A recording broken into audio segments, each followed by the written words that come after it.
Number 9 Danell Are you Street. giving the report on this? Yes, I am. Is the house, the brown house you see here in the center of this slide.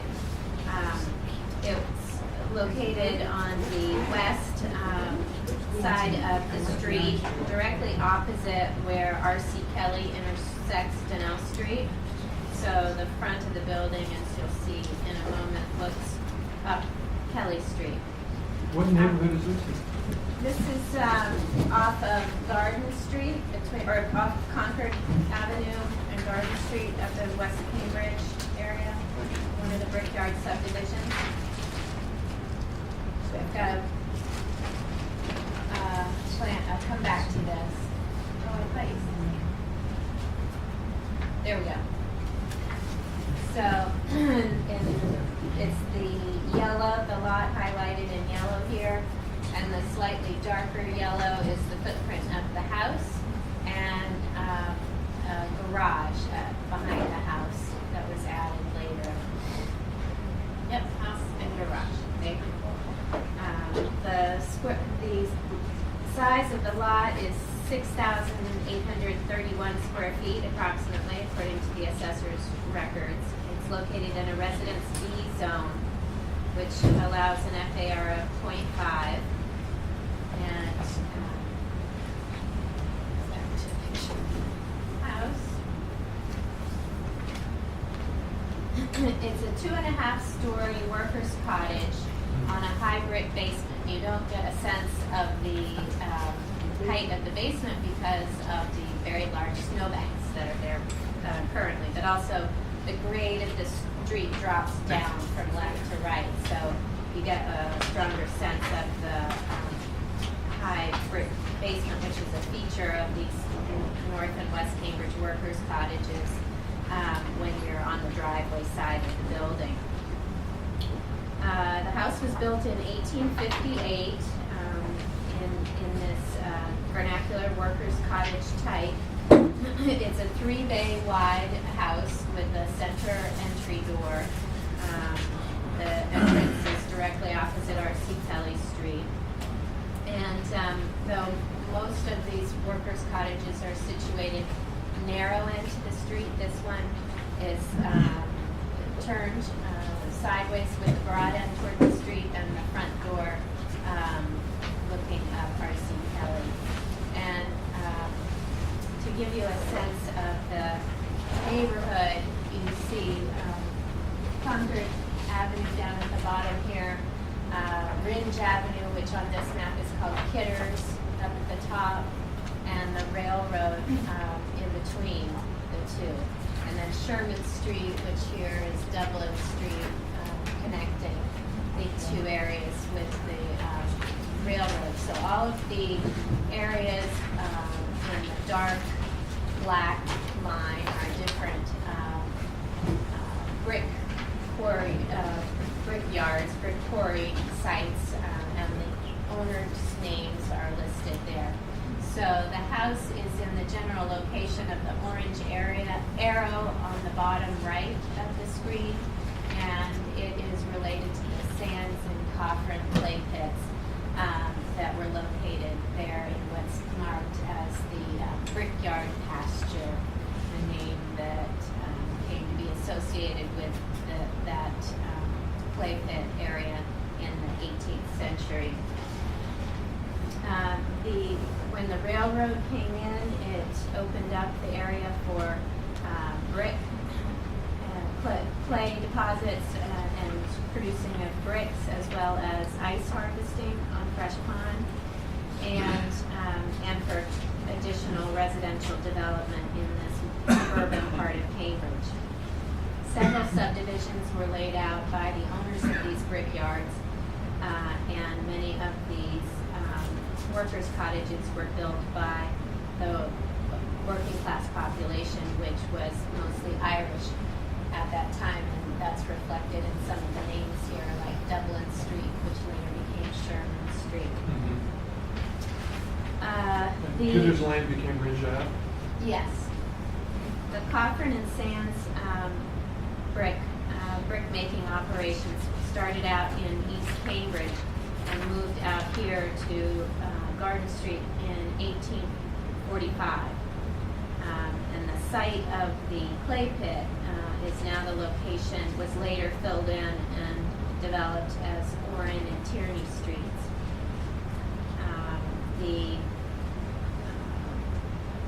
Their operations expanded into on the other side there of Garden Street to the Ward Murdoch site later in the 19th century.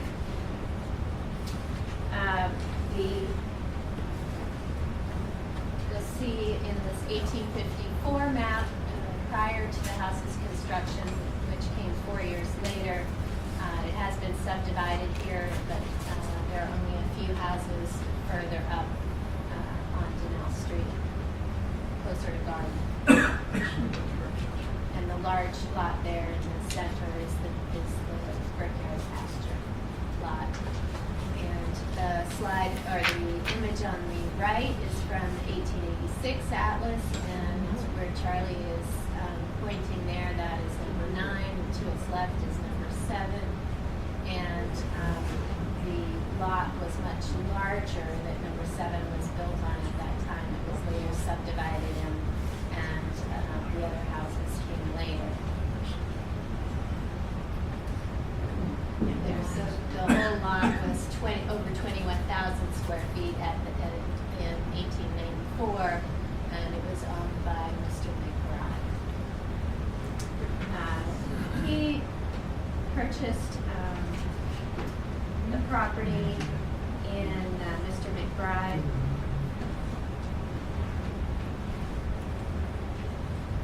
And he worked for the Reed family over on Appleton Street as their coachman, and he also had a side business in cabinet making. He built next door to his own house. He built number 11 Denell and moved there while renting out number 9 to others in a similar line of work, other drivers, including the families of John Kiley and a Greek family, the Stavropoulos family, and later the Makris family purchased the property and lived there for over 50 years. Interesting side note was the name of Denell Street has been wide and varied. It was first it was Murdoch Street for one of the brick manufacturers' names, and then Frog Street, Tracy Street, and Turtle Street. But I think you couldn't have both Turtle and Tuttle right next to each other, so it eventually was renamed Denell for one of the early residents on the street. We've seen, though not for a while, we've seen some other applications for demolition and new construction on Denell Street, and of other workers' cottages of this type. It's a unique house type for the neighborhood that developed around the brickyards. The high brick basement was suited to the wet soil conditions and to this area, and also you didn't have to excavate the basement, you could have a raised basement space. And the bricks were obviously plentiful material for construction in this area. And number 9 is representative of the residential structures built by the Irish laborers here in the subdivision, and it's the staff recommendation that the house be found significant. The owner and his architect are here to show us their proposals for the replacement project. This is another view looking up R.C. Kelly Street at number 9 Denell, in the distance there with the red roof, and a closer view of it from Kelly Street. Numbers 7 on the left and 11 on the right. Can I ask a question about the significance of the street? Oh, I'm sorry. Could I ask a question about the significance of the street? When the time comes. Questions by members of the commission? No. Did I miss something about this being in terrible condition? No, you Okay. didn't say that. Okay. Because, Any other questions? What is the, again, let's go to the question of significance. What is the staff recommends that this is significant for what reason? As a representative example of the North Cambridge, Northwest Cambridge workers' cottage type, and its associations with this Irish subdivision around the brickyard of Coffin and Sands. Any questions or comments with respect to the significance? Members of the public, questions about significance, Mr. I'm just curious, living on a former clay pit in this area myself, and learning a little bit about the history. Mention is made of the Irish, but of course, a lot of French Canadians also came, I think, later. And I just wonder if there's any comment about approximately when did French Canadians start coming to work in the clay pits in general, and was that a phenomenon that was taking place in this neighborhood as well, or was it more specific to further? They came a little later in the 1880s and 90s and tended to congregate more up in the racecourse subdivision off of Mass Ave near the French Catholic Church that was built up in that area.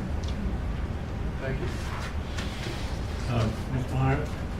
How many houses do we know in this period that are oriented this way? Because I'm so used to seeing the gable end first, and this being turned. Is that a commentary on the topography and the land and the clay behind it on the lot?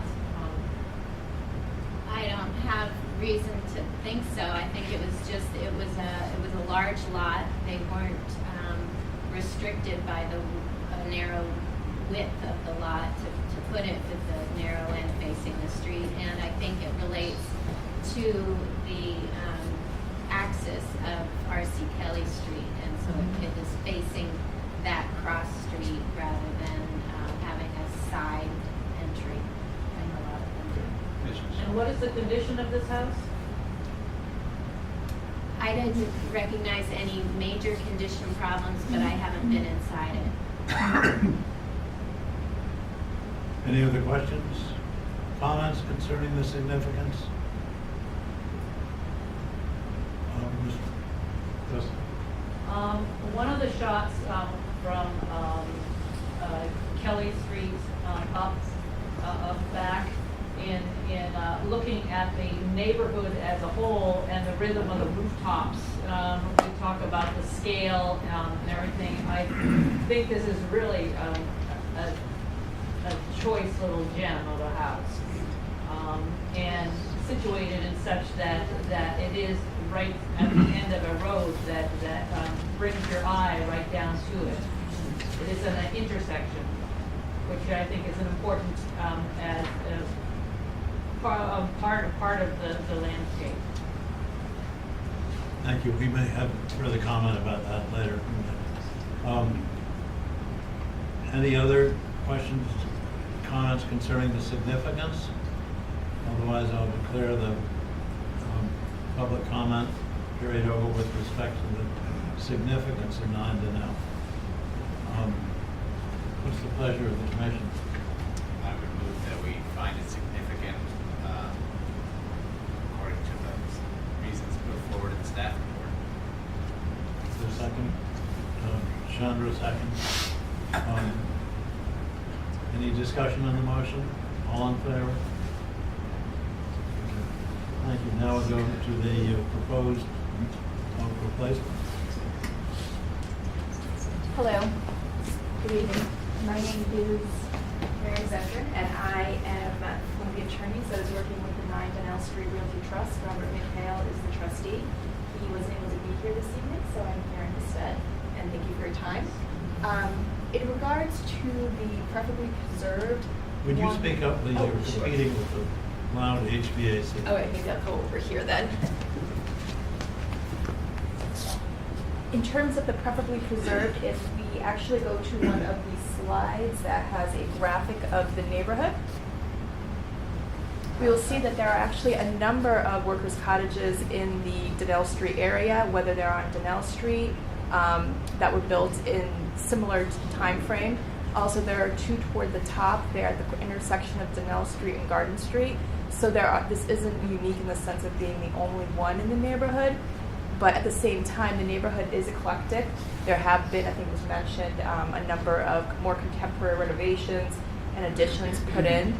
So in that sense, demolition wouldn't ruin the character of the neighborhood.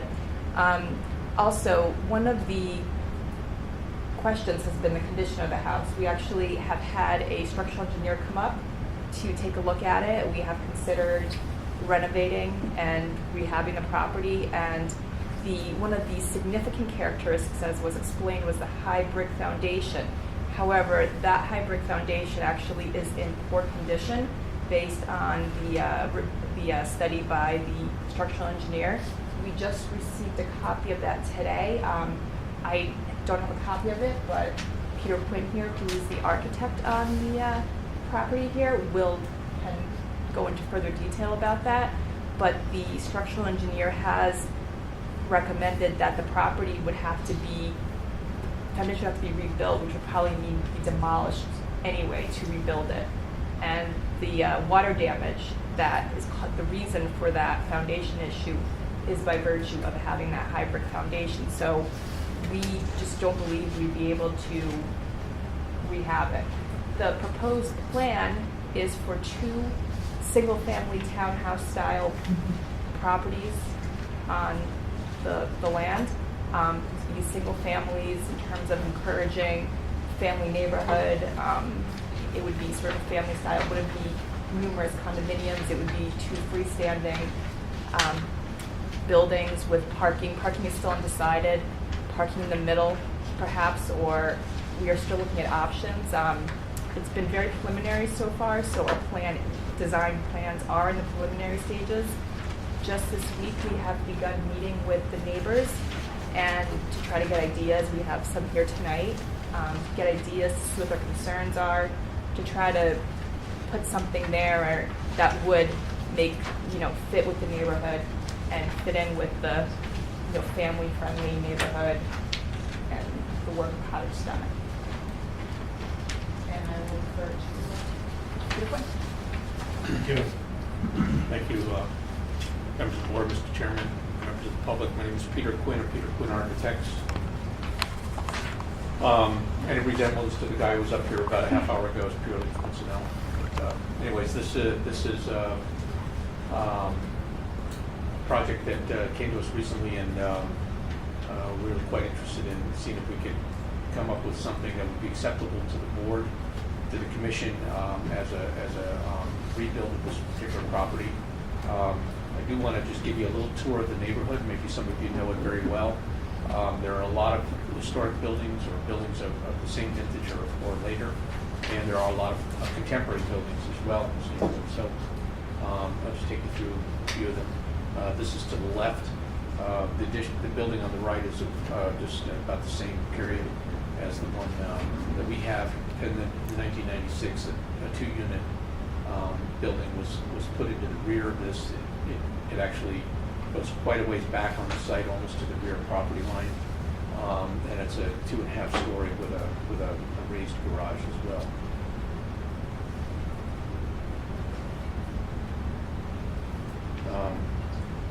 This one is a little bit further down the street. This is a modular that was put up in 1996. Very simple gable end building. Another view of that. This is 11 Donnell. This is a 3-story building with an L on the side. It also has this is immediately to the right of our building. It also has a workshop, studio in the rear, concrete block structure. A couple pictures of that. And going further down the right on 1921, this is about 1955. There are a number of these kind of post-war era buildings that were built, probably replacing older cottages. This is probably the quintessential workers' cottage on the street with a parallel bridge, built in 1833. It's the oldest one on the street, and it's in pretty good shape. Another one from 1854, just 4 years before ours. Typically, I find that, and I believe, I'm not sure this was mentioned in the staff report, but these parallel ridge buildings don't have front porches, or they might have a very modest thing like this. We think the porch on 9 Donnell was added later. It was not actually part of the original construction. There's a couple of others, 1858 on the right and 1968 on the left. This is down at the corner of Garden in 1850. Then going back up the street, this was a 2008 single family put in. And then you probably all know this because I think both of these came before this board. One received a delay and one did not, from my understanding. Another 50s delightful thing, actually. Kind of like it. 1830s right next to it, nearby. Again, this is a similar kind of parallel ridge. There's quite a few of them on the street that have the ridge parallel with the street. This is a contemporary that was put in the 90s, postmodern building. It's got some interesting features. One side of it is in very good shape, the other's not. What's the date on that one?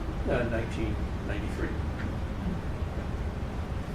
Yeah, half of that is falling apart already. Yes, it is, yeah. Everybody's quite concerned about it.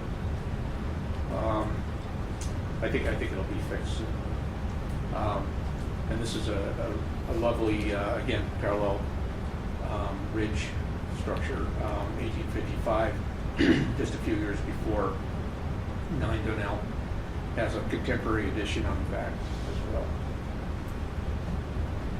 That's the rear. There's also a number of triple deckers in the area.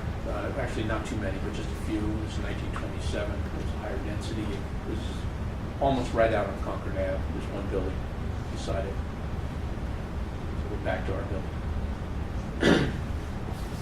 One of the things that I don't have a lot of pictures of each here, but the existing building does have a very defective foundation. There is actually some bowing you can see in that foundation. The structural engineer pointed out. We'll submit this letter tomorrow to the board, to the staff. But the existing foundation has some serious buckling in it. Some danger of it, eventually giving way, such that it have to be rebuilt. There's a lot of water damage and mold in the building itself. Not really a kind of foundation that would last a long time. And of course, because of the clay in the area, there's a tremendous amount of water in the basement. So those are issues we have to contend with one way or the other. Also, this driveway here is about 6'8" wide. Makes it very difficult and to navigate the site, whether you reuse this building or you build a new. This kind of driveway is very very restrictive. Normally, a driveway like this would be 10 feet. Probably not. So we have a. May I go on to the proposed two-family or? Okay. So what we're proposing, as you can see, we have the view that you've already seen before from Kelly Street, and then our proposed view above. Now, this is just a preliminary. We've shown it to the neighborhood. What we're trying to do is to reinterpret a worker's cottage and create a single family that has two versions of it on the same lot with a similar vocabulary. That's our ultimate goal. The site itself has quite a bit of slope, over 8 feet in the length of the site. What we'd like to do, as you can see with the site plan here on the right, middle right, is to create a gable, not really gable end, but a short end building facing almost directly on axis with Kelly Street that would have this front made of contemporary materials, but in a very familiar fashion, which would be cedar and is actually patina copper that you see in the corners, and some glazing, of course, and then a lot of landscaping and a stone wall right out at the street line. And then in the back, we would do a similar thing. We'd probably adjust the materials a little bit for the location, but that would sit a little bit lower through the site, and then park in a courtyard in the middle. This is our first pass on our idea. We did show it to some of the neighbors. We had some positive, some negative feedback on that. We know that there are a lot of other issues in the neighborhood having to do with stormwater and some utility issues that we're going to have to address one way or the other. But we intend to do that and work cooperatively with them on that. If we were granted the removal of demolition, at some point, I just want to point out that there is a by right building that can be put here without any input from the neighborhood, or further input from the board. Just simply saying that, that there is in the zoning bylaw, there is the ability to have a single structure that can extend deeply into the site, in which we could have, a garage in the front and then 2 connected buildings. And that would meet all the zoning bylaw requirements for that kind of structure. And it would occupy the site, approximately like that. Now, this is not really designed, I'm just trying to point out, just as a matter of information. We don't want to build this, but that is something that would be allowed actually under the zoning bylaw. This is allowed. So you would need zoning relief for the 2 families, the 2 Yes, separate buildings? so kind of a interesting aspect of the zoning bylaw is that if you want to have a long structure, they have to be connected. You're allowed 1 principal structure, and then you can extend as far into the site as you would like up until you get to your rear setback, which in this case I think is around, it's 30 feet. So but if we wanted to separate the buildings, then if we extend past a line, imaginary line, that's 75 feet from the front setback, from the front property line, that requires a special permit. So I'll just explain it graphically, I think it's a little easier. If the building on the left in that site plan could be brought in so that there was 75 feet or less from the street line, then we wouldn't need a special permit. But it's physically impossible to do that and get cars in. So we need to have enough depth, use enough depth to the site in order to bring a courtyard in with car parking and have a building. And then we're 20 or 30 feet past that 75 foot, maybe a little more actually, about 40 feet past the 75 foot line. So having 2 principal structures on the same lot, one of which is more than 75 feet away from the street line, requires a special. So that's just a dilemma we face. So the only drawing we have of the proposed replacement structure is this one, which That's shows correct. the front of the building. Right. So we understand, I think we acknowledge and we knew that we would probably be receiving a demolition delay this evening. And we began this process with the neighborhood to try to discuss a potential replacement structure. And we would like to see if there is. I understand it's preferably be preserved, and I can't respond to that directly other than to say that the building and the site have so many difficulties because of the way this building is situated on there that it would be impossible to actually build a second structure in the back because you wouldn't be able to get to it. Chandra? Did you consider at all renovating the house? Yes, we did. We did, of course. You don't have any plan, any information about that? I just got the structural engineering report today. It was just out this week. Yeah. Do you have any design ideas? Did you think about designing the current house? There are a number of considerations. Yeah. One of the advantages of the design that's shown, or the proposed design, is to take the parking into the condo Yeah, lot. but the answer to my question is that you did not did not do any design? I have not, for the I have not done current a redesign That of was that. the question. Yeah. Yeah, I guess I'm sort of headed in the same direction. It almost seems to me like this, what I think is a darling house, is to be sacrificed because you want a wider driveway. Well- They want another structure. The idea is to create two single families. I mean, I understand where you're coming from on that. I mean, what I would just say is that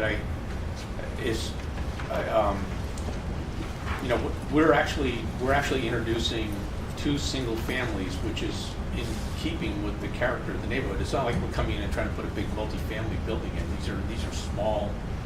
I mean, they're really kind of contemporary cottages, if you will. You may not agree with that, but I mean, I think we're trying to reinterpret, you know, what has been done historically. You know, I don't see that. No, I mean, honestly, I can't say that I agree. I think, you know, one option, I guess, might be to turn something with a gable end to the street, which would potentially give you driveway access and another building behind. I don't see this, and I actually love this neighborhood. I walk around this neighborhood and I love this neighborhood. I don't see this as fitting at all, and I think it's important also to be aware that this building could be jacked up and the foundation could be repaired and replaced. It's not, in fact, necessary to kill a building just because the foundation has some trouble, right? well, of course. I mean, yes. You could, Yeah, I mean, I haven't seen your engineer's report, but I assume he mentions that You'd have that's to, an option. You'd have to substantially rebuild the building from the ground up. Yeah, but yes, anything is possible. You don't think it's adorable, this building? I mean, I know I'm a historical commissioner, but I think it's adorable. Adorable is not what came to mind. Questions of fact, Jill? No more questions of that. That was just an opinion, sorry. Oh, okay. Any other questions of fact from members of the commission? And I'm sorry, Questions of Dan, fact? could you maybe move over a little so we can see? Pardon? I'm sorry, what? No, I he's talking to just had a This one, question. that's all. Yes, Ms. Williams. Thank you. I'm just curious. The current owner of the building presumably is the proponent, and is of course, people can say they're going to live in the building, but then decide later not to. Is it the intent of the proponent to live in one of these two buildings? Not that I'm aware of. So one guesses that this is a commercial investment project. How long ago was the building, was it recently purchased? Yes, it was recently purchased. The property actually has changed hands a few times in the last few years. The property was sold by the Macris family a few years ago, and it had changed hands within the Macris family from a trust to some individuals.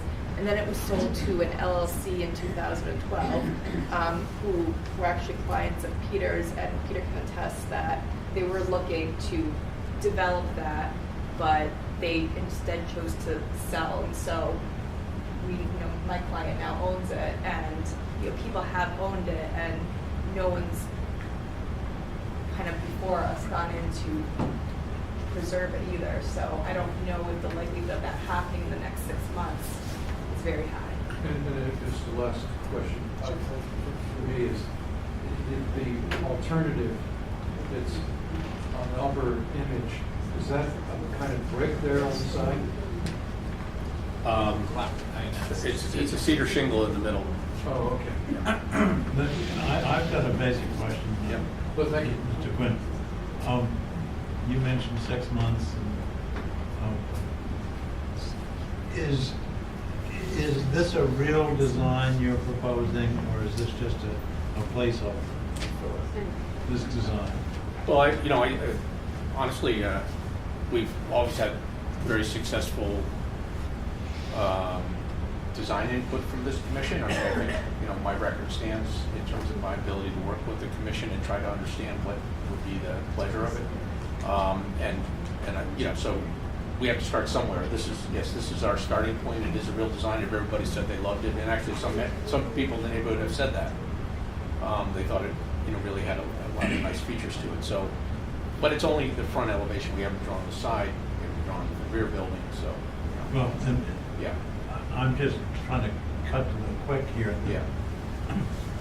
It seems to me that clearly without any more sense as to what the rest of the building would look like, other than yellow box on the site plan and the facade that we have facing up Arts and Cape, I don't consider that we've got something that we could say is not preferably, I mean, the existing building, clearly better to keep it than to not know what's going to replace it. Yeah, I don't think we're. Which triggers the 6-month Yeah. delay rather than action tonight. Now, having said that, I know we've had some correspondence, maybe from somebody in the room. I noticed there are members of the public who clearly are interested in what's going to happen. We don't want to stay here all night, but I'd be very interested in members of the public expressing views or questions during this period right now. So thank you for basically not disagreeing with my Not at all. my placeholder analogy. Ms. Meyer. Did you, instead of taking cues from the multi-unit on the right, did you consider taking cues from the other gabled houses around the neighborhood? One, how big are if there are 2 units in 2 freestanding buildings, how big are those townhouses going to be for a family? And, well, I'll stop there because I feel adrenaline happening here, so. Well, how maybe Ms. Meyer's comment would be, although you do need a zoning variance anyway, what would be the likely size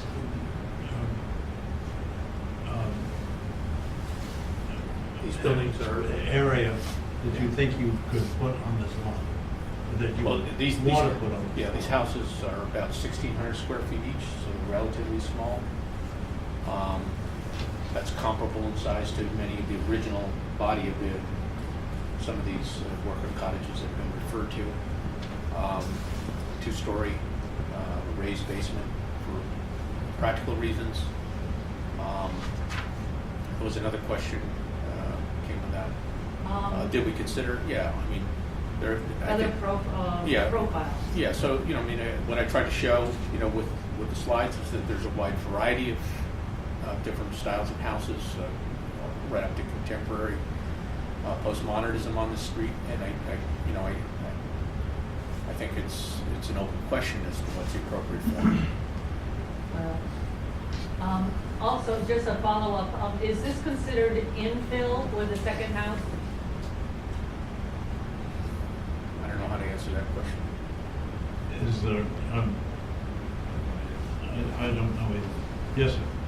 I'm Louis Hyde. I am the co-owner of number 8 Stenell, catty corner from this house. So our house is a workers' cottage as well. I would like to say that renovating a workers' cottage is a nightmare. We kind of wish we'd torn ours down and started over, but That's more of a comment than a question, but. I'm only allowed to do questions. Yes. Well, they have questions first, and then later there's a comment period. Okay, well, one question I have is who is actually the owner of this building? It's a trust, the 9 Denell Realty Trust, and the trustee is Rob McHale. So the owner is Rob McHale? He's the trustee of the trust, yes. He's the legal owner. Is that you? No, I just, Well, somebody else I has cede the floor to this gentleman. Somebody else has the floor. I'm done for, if it's questions only, go ahead. Yeah, question? is it the case that Mr. McHale is, And you are, sir? my name is Peter Cohen. I live at 11 Donnell Street, right next door.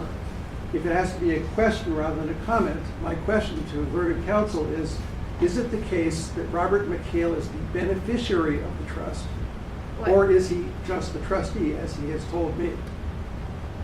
He is the trustee. I mean, I really can't get into, attorney-client privilege or anything like that, or revealing. I understand, but the answer you gave to my neighbor's question was a little unclear on that, and I just wanted to clarify for the record. He's the legal owner. He is, if you look at the deed, he is the legal owner. There are beneficiaries, but I haven't been authorized to discuss that. I mean, I wouldn't feel comfortable doing that. Would that information be available if you looked at the deed, or is that, that's No. It's hidden. So, I have a, Mr. Teague, you said there would be a variance required? I'm sorry? You said there would be a variance required just now. Special permit, it's a special permit. Well, there seems, there's some, I was going to say maybe they could review the zoning. There seems to be some confusion. You said variance, he says special permit. I defer. They need relief. In the back. Yes, ma'am. Way back. Hi, I'm Linda McJanet. I live at 338 Walton Street. The back of our house abuts and overlooks that horrible cinder block yellow building that was offered as part of the neighborhood, which I believe is actually was built illegally and was simply not required to be torn down. So I'm just wondering, are the neighbors going to get to see some of the plans as they are developed? Oh, absolutely. If you have not been contacted, we would be interested. Okay, no, absolutely. I can take We live on your- our back deck, and so we look out at the yellow cinder block now. We have a fence in front of it, but it's the, We did contact a number of pretty much all the people on Denell Street. We discussed with them. We had some informational sessions at the property with them this week. I can definitely take your name and contact information. 3 o'clock on Monday is not such a good time. We also for had one most at people 7:30. to come to informational session. And just a question, will there be a time for comment later from the public? Yes. Yes. What do they do with first is information questions later? Are there any further questions of fact? Yes, ma'am. I'm Patricia Bigderman. I'm the co-owner of 8 L Street. I don't understand about the cars. I mean, there's very little parking on this street. There's one space in front of number 7. The space in front of number 9 is not supposed to have. You're not supposed to park there. It's really hard to turn that corner. So this looks like there's space for 4 cars. Is that correct? I mean, I don't understand the way the cars are presented there. It looks like there's going to be 2 parking spaces on the inside of the lot, and then was that driveway that you showed us in the picture. There was a little narrow thing, and then there was some skinny little trees, and then there were 2 cars. Yeah. Yeah, Is that's, that the that, driveway? no, that's the neighbors, that's 11, Donell. Those are the cars for number 11. Right. And We're trying to keep cars out of our driveway. We're actually trying to park them in the back. So you would drive down the driveway. Those 2 cars there belong to number 11. The 2 at the top of that Yeah, image, yes. Yeah. Okay, so there's space for 2 cars there, and they go in on that little narrow. Right, so we're not parking in the length of our driveway, we're parking at the end of it. You can see the cars in the middle Right, yeah. of the courtyard. Right. So is it designed for 2 cars? Yes. Or 4. Which- I mean, you probably, there's 2 there. That's yeah. Any further questions of Well, fact? wait a second, to go with this, in the proposed picture there, you have somehow widened the space between number 9 and number 11, so, Correct. and you put a tree there, is that?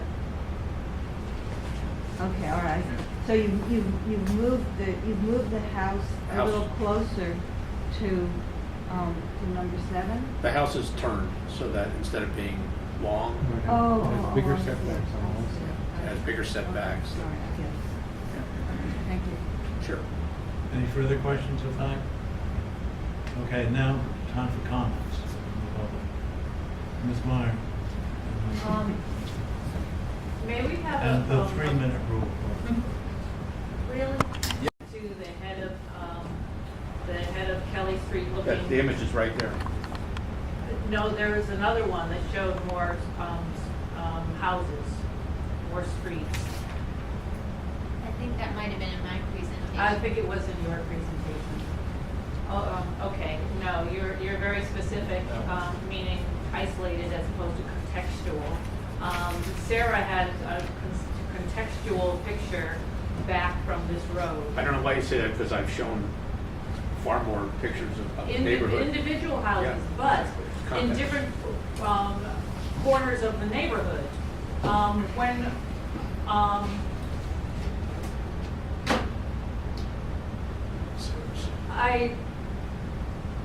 and all the again, we have a modern building that is totally incongruous to the neighborhood with different materials. You love your cedar shingles or whatever. Most of the neighborhood has clapboards and wooden structures. The scale is wrong. I think I just have to make a blanket rude statement that I have no faith in this architect based on his other projects, that he is not sensitive enough for this neighborhood, and he doesn't know how to look at a building in its context without asking the commission to help him design his project. Because every time he comes back here, he is asking you to help him design his project. He has no imagination for this kind of wonderful little gem of a house. Thank you. Getting a little bit more personal than we like to see, but thank you. Any other comments? Yes, Mr. Cohen. Yeah, so again, I'm Peter Cohen, I live next door, and I want to give Peter Quinn, the architect, and the attorney, and the project manager credit for coming to a meeting with those of us who could make it on Monday. I feel happy that the conversation has begun. We're very concerned as next door neighbors about the outcome, but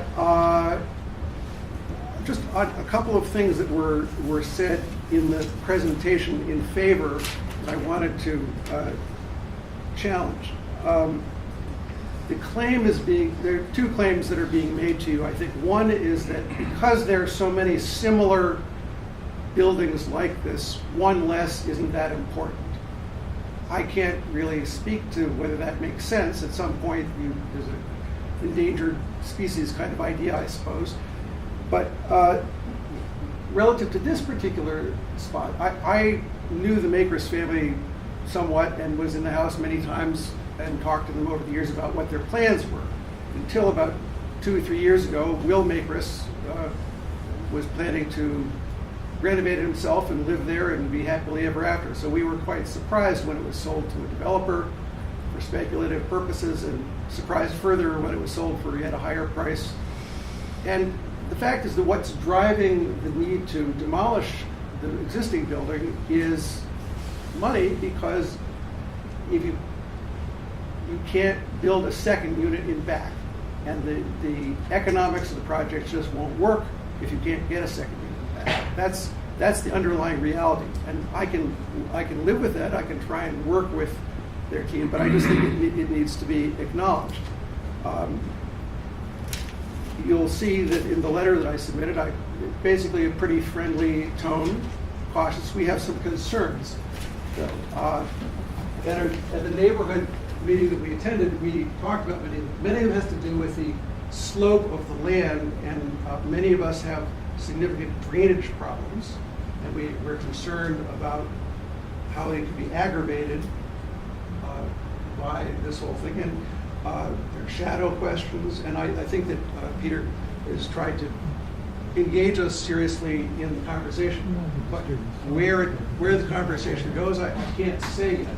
One thing I will say is that there has been a change of zoning since we bought the development that was done here, 7B and 7C, could not be done today because there was an anti-backyard development petition that came in, and these guys got in just under the wire. They built according to the code, but the result of this building has created drainage problems, even though it supposedly complied with the then applicable standards. We want to make sure that whatever is done here at the end is not only a reasonable design, but it also hasn't created further problems for any of the neighbors. So we have an open mind, and I just encourage further. I think they've been fairly transparent so far. The one thing I would ask publicly, and I've asked it in private, is for more transparency on who the real ownership is.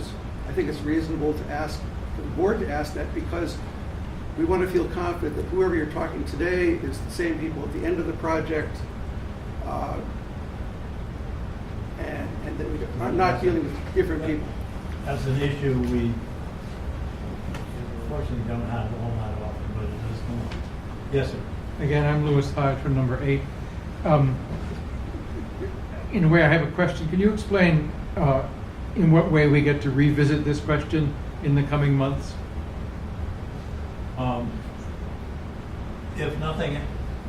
If they come in with a project that, with support, we can terminate the 6-month period. We can shortcut it. Otherwise, let's see, this is March. Otherwise, at our August meeting, 5 months from now, this will come up for a question as to whether or not we initiate landmark study period with respect to this property. If we say yes, we will initiate it. That could preserve the property for another year without there being able to do anything to the exterior without a certificate from the commission. So, but on the other hand, some of us may have difficulty in saying that this is the same type of landmark as the one we had at the beginning. You've been here, I think, the entire meeting. So you were here for the Western Avenue thing. We had no problem saying that was a structure that's worthy of studying for landmark and recommending to the city council. Only the city council makes a landmark or establishes a landmark. Once a landmark, then note under the ordinance, no exterior change visible from a public way can happen without a certificate from the Historic Commission. Being landmark does not prevent changes. It just means that they need to have a certificate of appropriateness, hardship, or non-applicability. So, absent, I guess where I'm heading is that hopefully within the next 5 months, the neighbors and the owners will come together on something that can shorten the process and not delay it further. But obviously much better to have it volunteer. But it's the owner's property, and ultimately, absent the landmark process, ultimately they can put on what is permitted under zoning. So I just have a brief comment. I am not actually that fond of this building. I don't find it a gem in our neighborhood. I think it's, I would not be disturbed to see it removed. That said, I also am not fond of this proposal. I would like to see other proposals offered. One thing to note in our neighborhood is that on Kelly Street, we have a house that architect Kyu Sung Woo built. And there was a worker's cottage on that property, which was non-conforming. What Kyu Sung Woo did was to move that house back, so that the worker's cottage is still there and is what faces the street. And he put another building behind it.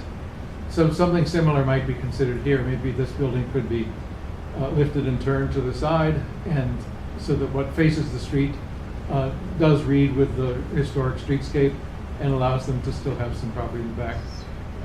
They have tried to, the architect and owners have tried to meet with the neighbors, and my wife and I were sadly out of town, but we hope to meet with them again in the future and talk about these designs.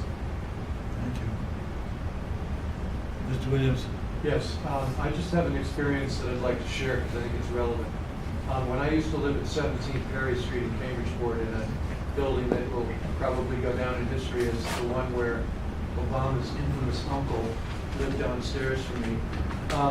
Across the street, a gentleman bought a property.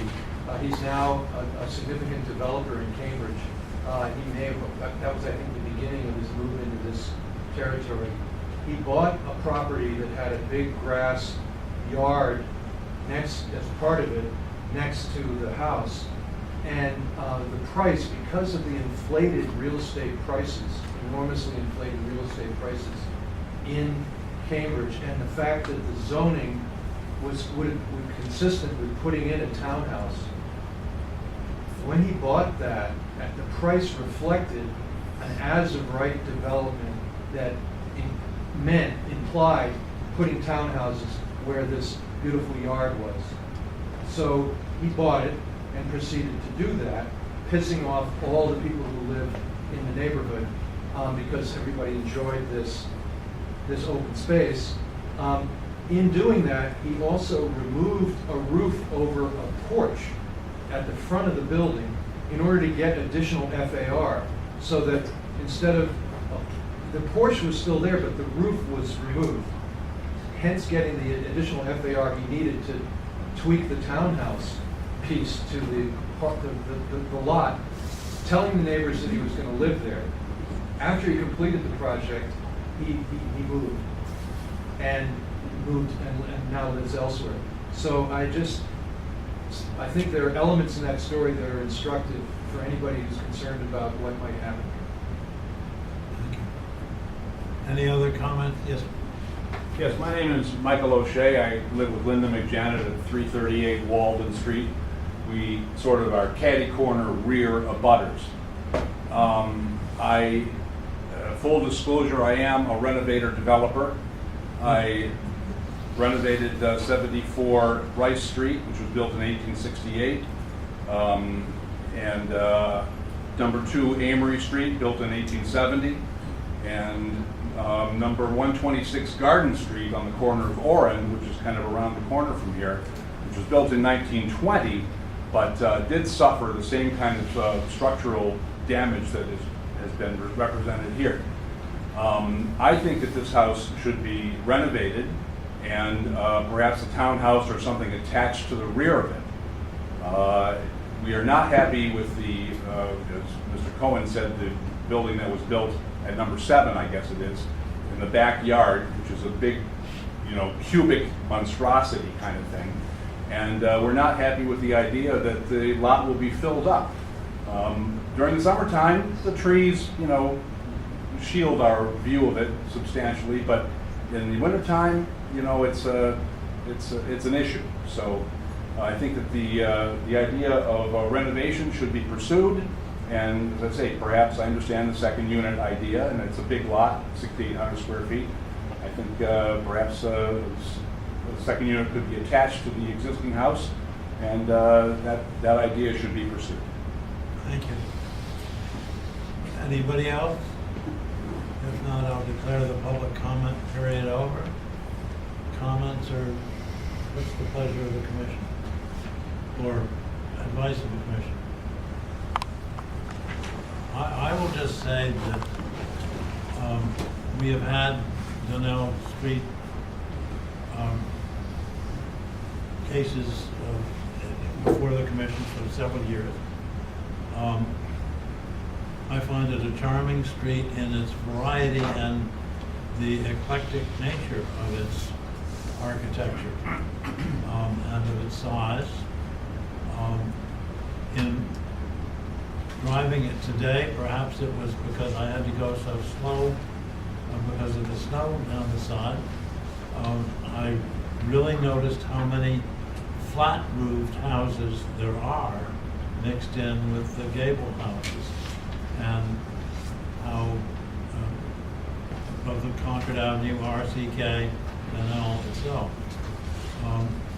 So I think it's a wonderful opportunity for something either replicative of what is there now, or with the imagination, architectural imagination.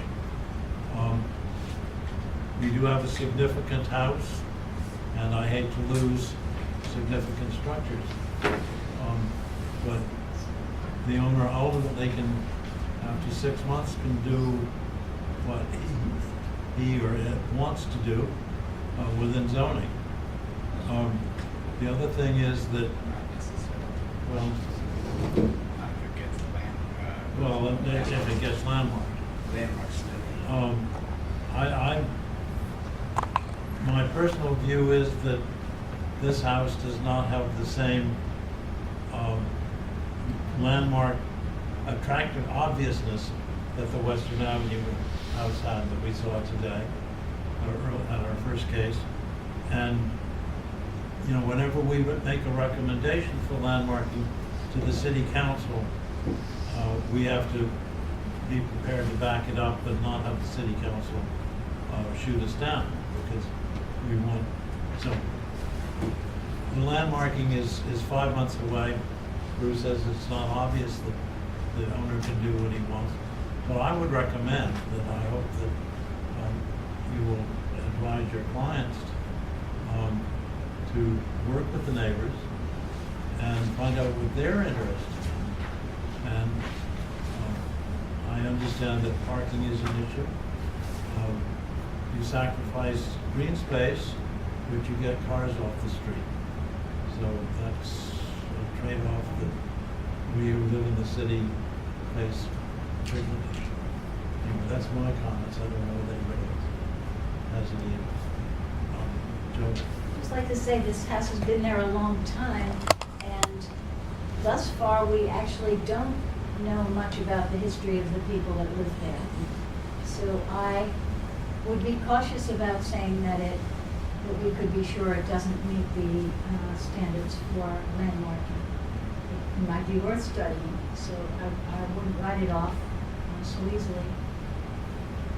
I just want to comment that I'm very sad that a house can be dismissed so easily It hasn't been. by the architect. Well, I'm not going to discuss it. To me, it seems, may I add to you and join you? To me, it seems the only sin this building has, other than maybe a bowed brick basement that might need a little love, is that it sits on a large lot. And that to me is not a reason to say goodbye to a building. That is not a sin of a building.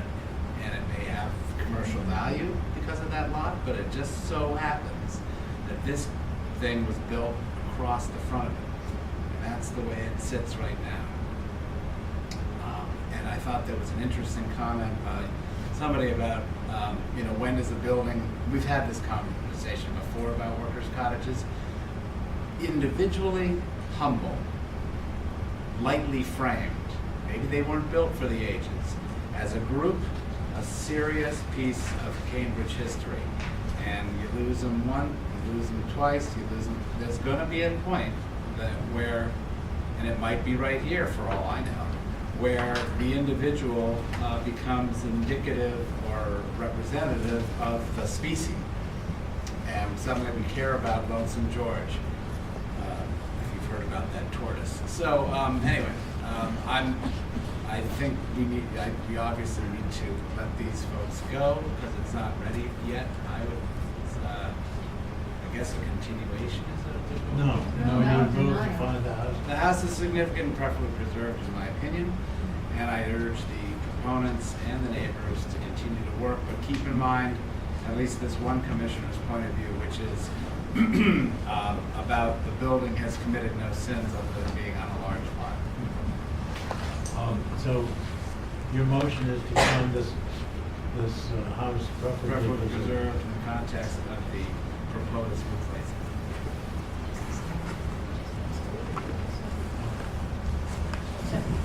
All right, second, any discussion on the motion? All in favor? Thank you. All right, we have other business.